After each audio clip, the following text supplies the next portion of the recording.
BJP नेता और मंत्री प्रवेश वर्मा ने कहा कि 10 साल में आपने कोई काम नहीं किया है, किसी भी काम की समीक्षा नहीं की गई है। दिल्ली में पूरी तरह से सिस्टम बैठा हुआ है जिसे रिवाइव करना है। मैनिफेस्टो के हर संकल्प को पूरा करने की बात प्रवेश वर्मा कर रहे हैं।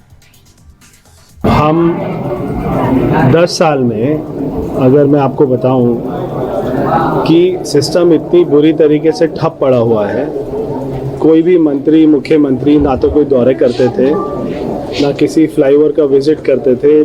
जब मैं गया बारापुला फ्लाईओवर तब वहाँ पे कंपनी ने बताया कि 10 साल हो गए, आज तक कोई भी मंत्री यहाँ पे विजिट करने नहीं आया। तो किसी चीज़ का ऑनलाइन कोई भी ट्रैकिंग नहीं है, टैंकर कहाँ चल रहे हैं या नहीं चल रहे हैं, कितने ट्रिप मार रहे हैं, स्टाफ कितना काम कर रहा है, क्या क्या इन्वेंट्रीज हैं, किसी का कोई ऑनलाइन चेकिंग नहीं है। तो पूरे सिस्टम को रिवाइव करना है और हमें ये सारी बेफिजूल की बातों में नहीं पड़ना है। और हम यहाँ पे काम करने आए हैं, दिल्ली की जनता के सपनों को पूरा करने आए हैं और हमारे सारे जो हमने मैनिफेस्टो में बातें करी हैं वो सारे संकल्पों को पूरा करने आए हैं।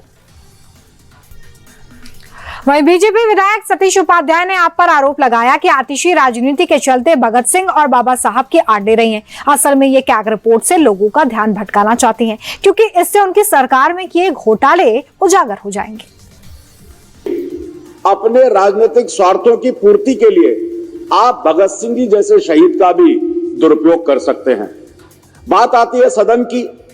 सदन में जब यह ध्यान में आया कि कैग की रिपोर्ट पर चर्चा होनी है, कैग की रिपोर्ट में तमाम तरह की अनियमितताएं हैं, एक बड़ा भ्रष्टाचार आपने इस शराब घोटाले में किया है, लिकर पॉलिसी में किया है, उस पॉलिसी से ध्यान हटाने के लिए हमारी माननीय मुख्यमंत्री के कमरे में आज भी वो चित्र भगत सिंह जी का लगा है, भीमराव अंबेडकर जी का लगा है, लेकिन केवल उस पर हंगामा करना और इस भ्रष्टाचार को छुपाने के लिए उन चित्रों का प्रयोग करना, यह सबसे ज्यादा भर्त्सनापूर्वक है। दिल्ली विधानसभा में उपराज्यपाल के अभिभाषण के दौरान हंगामा करने के बाद स्पीकर ने आपके सभी विधायकों को 3 दिन के लिए सस्पेंड कर दिया था, जिसके बाद पुलिस ने बैरिकेडिंग कर आतिशी समेत सभी आप विधायकों को रोका। इस पर आतिशी ने बीजेपी पर तानाशाही करने का आरोप लगाया और ये कहा कि लोकतांत्रिक इतिहास में ऐसा पहले कभी नहीं हुआ। सस्पेंडेड हैं, इसलिए हमें विधानसभा परिसर में भी एंट्री नहीं दी जाएगी। ये बिल्कुल गैर कानूनी है, गैर लोकतांत्रिक है। हाउस के सस्पेंड होना का ये मतलब नहीं है कि विधानसभा परिसर के अंदर नहीं घुस सकते।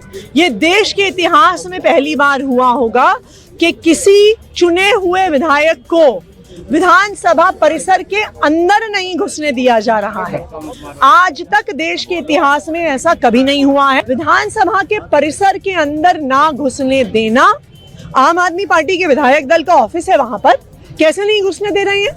किसी विधायक को अपना 280 का सवाल लगाना है, आम आदमी पार्टी को डिप्टी स्पीकर के चुनाव के लिए नॉमिनेशन भरना है, तो आखिरकार कैसे रोका जा सकता है?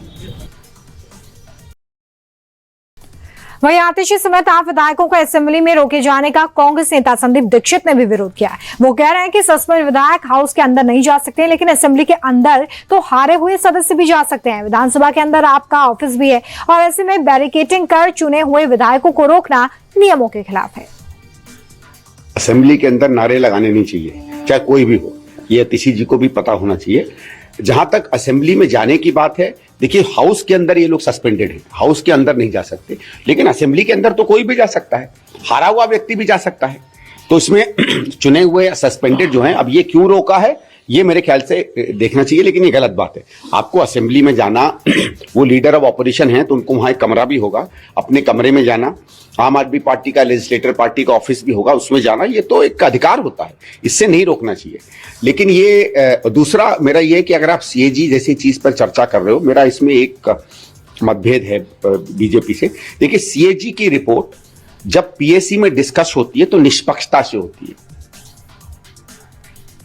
दिल्ली के बाद अब बात बंगाल की सियासत की करते हैं। बंगाल में अगले साल विधानसभा चुनाव है और ऐसे में सीएम ममता बनर्जी ने तैयारियां शुरू कर दी हैं। ममता ने कहा है कि महाराष्ट्र और दिल्ली में बीजेपी ने वोटर लिस्ट में फर्जीवाड़ा करके चुनावों में जीत हासिल की है और वही काम बीजेपी बंगाल में भी कर रही है। चुनाव नजदीक आते ही हमारे नेताओं को बीजेपी जेल भेजने की रणनीति पर काम करेगी। আজকে মহারাষ্ট্রে হারিয়েছে কি করে? ওরা ধরতে পারেনি। আজকে দিল্লিতে হারিয়েছে কি করে? ওরা ধরতে পারেনি। ওরা বাংলাতেও শুরু করেছে। বাংলায় আমরা ধরবো এবং যোগ্য জবাব দেব। মাথায় রাখবেন, এটা challenge, it's a challenge. Will you accept that challenge?